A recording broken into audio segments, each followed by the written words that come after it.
പരിശുദ്ധ പരമദിവ്യകാരുണ്യ നാഥനായ ഈശോയ്ക്ക്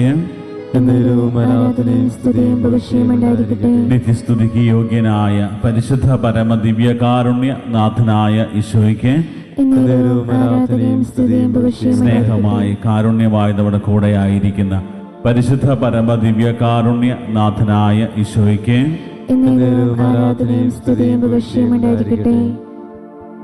സ്നേഹനാഥനായ ഈശോയെ, ഞങ്ങളുടെ അനന്തമായ സ്നേഹത്താൽ ഞങ്ങളുടെ കൂടെ ആയിരിക്കുവാൻ കുർബാനയായി മാറിയവനെ ഞങ്ങൾ നിന്നെ ഈ നിമിഷം ആരാധിക്കുന്നു. ഈശോയെ, നിന്റെ വലിയ സ്നേഹവും കരുണയും ഞങ്ങളുടെ ജീവിതങ്ങളിലേക്ക് ചൊരിഞ്ഞ നിന്റെ ആ വലിയ സ്നേഹം, ആ വലിയ കരുണ തിരിച്ചറിഞ്ഞ് ഞങ്ങൾ നിന്നെ ആരാധിക്കുന്നു. 34-ാം സങ്കീർത്തനം അതിൻ്റെ 8-ാം തിരുവചനം പറയുന്നു, കർത്താവ് എത്ര നല്ലവനെന്ന് രുചിച്ചറിയുവൻ, അവിടുത്തെ ആശ്രയിക്കുന്നവൻ ഭാഗ്യവാൻ. കർത്താവ് എത്ര നല്ലവനെന്ന് രുചിച്ചറിയുവൻ, അവിടുത്തെ ആശ്രയിക്കുന്നവൻ ഭാഗ്യവാൻ. ഈശോയെ, ഈ കരുണയുടെ തിരുമണിക്കൂറിൽ നിന്റെ സ്നേഹവും കരുണയും അനുഭവിച്ച് നിന്നിൽ ആശ്രയം വയ്ക്കുവാൻ ഞങ്ങളെ ഓരോരുത്തരെയും അനുഗ്രഹിക്കണമേ. ഈ മണിക്കൂറിൻ്റെ എല്ലാ അനുഗ്രഹങ്ങളും കർത്താവ് ഈ മണിക്കൂറിൽ നിന്റെ കരുണയ്ക്ക് വേണ്ടി പ്രാർത്ഥിക്കുന്നവരുമേൽ നൽകണമേ എന്ന് പ്രാർത്ഥിച്ചുകൊണ്ട് ഒന്ന് ചേർന്ന് നമുക്ക് പ്രാർത്ഥിക്കാം. ഈശോയുടെ തിരുഹൃദയത്തിൽ നിന്ന് ഞങ്ങൾക്ക് കാരുണ്യ സ്രോതസ്സായി ഒഴുകിയിറങ്ങിയ തിരുരക്തമേ, തിരുജലമേ, ശരണപ്പെടുന്നു. ഈശോയുടെ തിരുഹൃദയത്തിൽ നിന്ന് ഞങ്ങൾക്ക് കാരുണ്യ സ്രോതസ്സായി ഒഴുകിയിറങ്ങിയ തിരുരക്തമേ, തിരുജലമേ, ശരണപ്പെടുന്നു. ഈശോയുടെ തിരുഹൃദയത്തിൽ നിന്ന് ഞങ്ങൾക്ക് കാരുണ്യ സ്രോതസ്സായി ഒഴുകിയിറങ്ങിയ തിരുരക്തമേ, തിരുജലമേ, ശരണപ്പെടുന്നു. ഈശോയിൽ പ്രിയപ്പെട്ടവരെ, കർത്താവിൻ്റെ സ്നേഹവും കരുണയും അനുഭവിച്ച് കർത്താവിൻ്റെ കാരുണ്യത്തിൻ്റെ അടയാളങ്ങളായി നമ്മുടെ ജീവിതങ്ങൾ മാറുവാനായിട്ട് ആഗ്രഹിച്ച് നമ്മൾ പ്രാർത്ഥിക്കുന്നവരാണ്. തിരുവചനത്തിലുടനീളം നമ്മൾ കാണുന്നത് ശിഷ്യന്മാരെ ഈശോ പലപ്പോഴും അവരുടെ ജീവിതങ്ങളെ പരിശോധിക്കുമ്പോൾ ഒരാഴമായ ഒരു വിശ്വാസം പലപ്പോഴും അവരിൽ കാണാതെ പോകുന്നുണ്ട്. പലപ്പോഴും അവരെ ഈശോ പലപ്പോഴും വിളിക്കാറുള്ളത് അല്പവിശ്വാസികളെ, അവിശ്വാസികളെ എന്ന പേരിലാണ്. കൊടുങ്കാറ്റും ശക്തമായ തിരമാലയും ഉണ്ടാകുന്ന സമയത്ത് ഈശോ വള്ളത്തിൻ്റെ അമരത്ത് കിടന്ന് ഉറങ്ങുന്ന സമയത്ത് ശിഷ്യന്മാർ ഈശോയോട് ഒന്ന് പറയുന്നുണ്ട്, ഈശോയെ, നീ കിടന്നുറങ്ങുകയാണോ? ഞങ്ങൾ നശിക്കാൻ പോകുന്നു, ഞങ്ങൾ നശിക്കാൻ പോവുകയാണ്, ഞങ്ങളെ രക്ഷിക്കണമേ എന്ന് നിലവിളിച്ചുകൊണ്ട് ഈശോയുടെ അടുത്തേക്ക് ശിഷ്യന്മാർ ഓടി വരുമ്പോൾ ഈശോ പറയുന്ന കാര്യം, അല്പവിശ്വാസികളെ, നിങ്ങൾ എന്തിനാണ് ഭയപ്പെടുക? വീണ്ടും ഉത്ഥാനത്തിന് ശേഷം ഈശോ ശിഷ്യന്മാർക്ക് പ്രത്യക്ഷപ്പെടുമ്പോൾ തോമാസ് ലീഹ അവരുടെ കൂടെ ഉണ്ടായിരുന്നില്ല. രണ്ടാമത് ഈശോ വീണ്ടും അവർക്ക് പ്രത്യക്ഷപ്പെടുമ്പോൾ തോമാസ് ലീഹ പറഞ്ഞ കാര്യമാണ്, എനിക്ക് കർത്താവിനെ നേരിട്ട് കാണണം, അവിടുത്തെ പാർശ്വങ്ങളിൽ കൈകളിൽ വെച്ച് എനിക്ക് വിശ്വാസം സ്ഥിരീകരിക്കണം. അപ്പോൾ വീണ്ടും ഈശോ തോമാസ് ലീഹായെ അടുത്ത് വിളിച്ചിട്ട് പറയാ, അവിശ്വാസിയാകാതെ നീ വിശ്വാസിയാകും.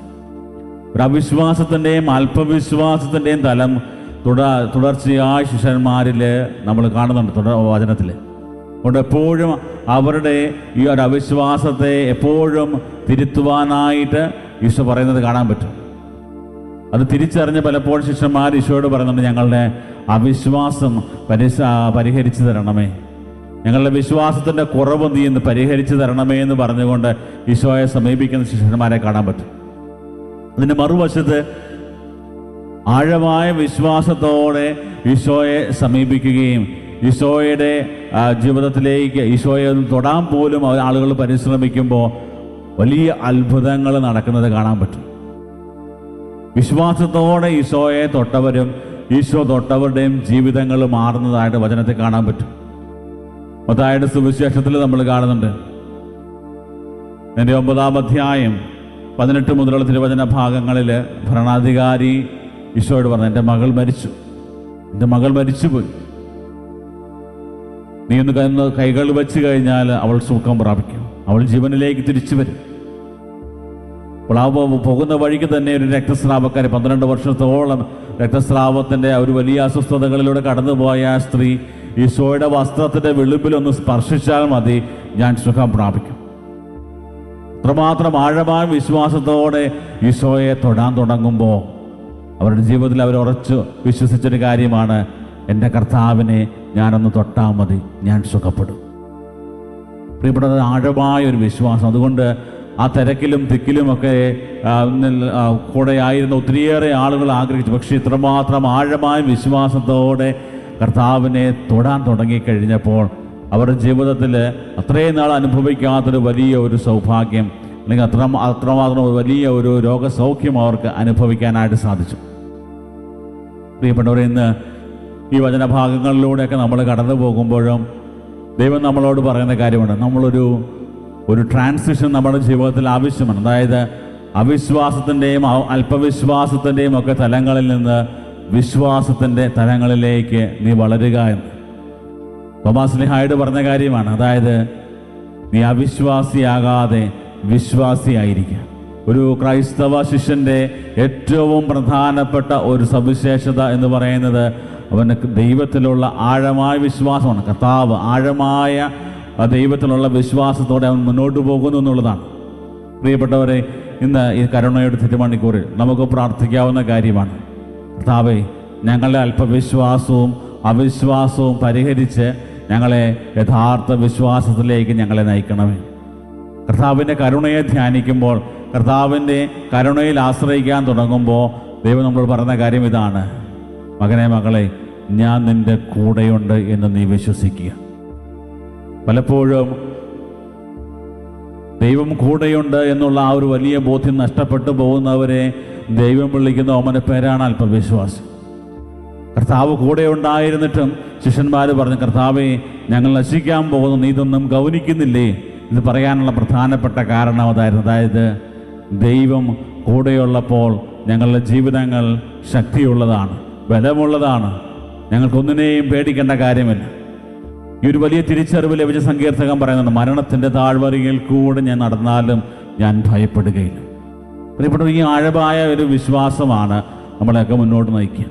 ഈ ഒരു വിശ്വാസം എപ്പോഴും നമ്മളെ ഒരു വലിയ പ്രത്യാശയിലേക്ക് നയിക്കുക. ജീവിതത്തിൻ്റെ ഓരോ സാഹചര്യങ്ങളിലും ചിലപ്പോൾ നമ്മൾ തകർക്കപ്പെട്ടിരിക്കുന്ന സാഹചര്യങ്ങളായിരിക്കാം, തളർന്നു പോകുന്ന സാഹചര്യങ്ങളായിരിക്കാം, ജീവിതത്തിൽ പ്രതീക്ഷകൾ നഷ്ടപ്പെട്ട് എല്ലാം അവസാനിച്ചു എന്ന് കരുതുന്ന സമയത്തും ജീവിക്കാനായിട്ട് ദൈവം നമുക്ക് തരുന്ന ഒരു വലിയ പ്രചോദനമുണ്ട്.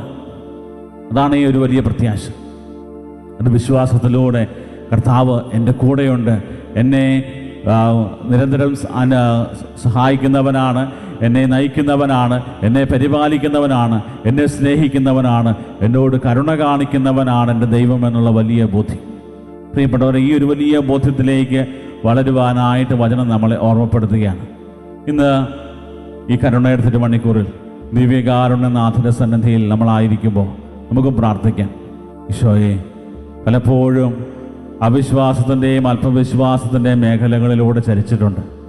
ഓരോ ദിവസവും വിശുദ്ധ കുർബാനയിൽ നിന്നെ കണ്ടുമുട്ടുമ്പോഴും വിശ്വാസത്തിൽ നിന്നെ കാണുവാനും നിന്റെ സാന്നിധ്യം തിരിച്ചറിയാനും പലപ്പോഴും സാധിക്കാതെ പോയിട്ടുണ്ട്.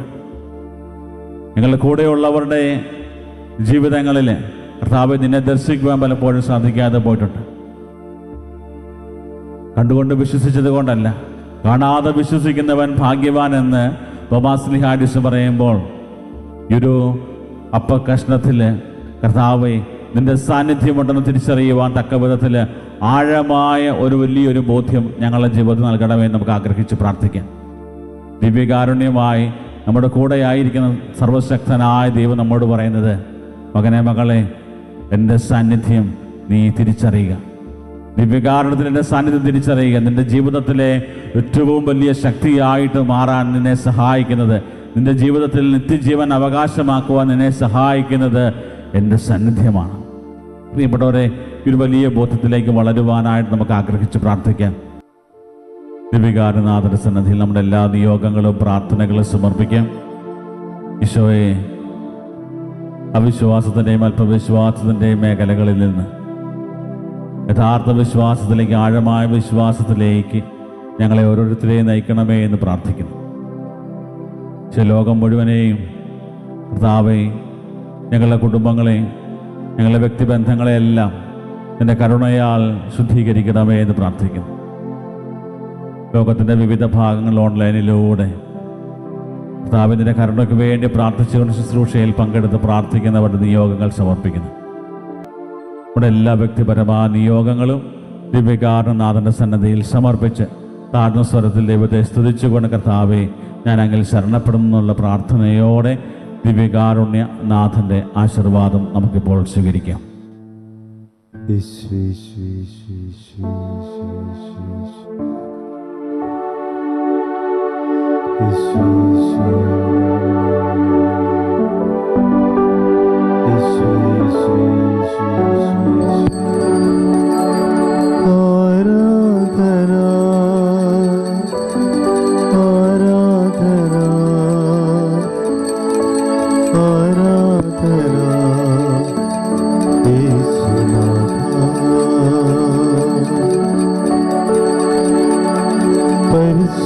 പരമമാ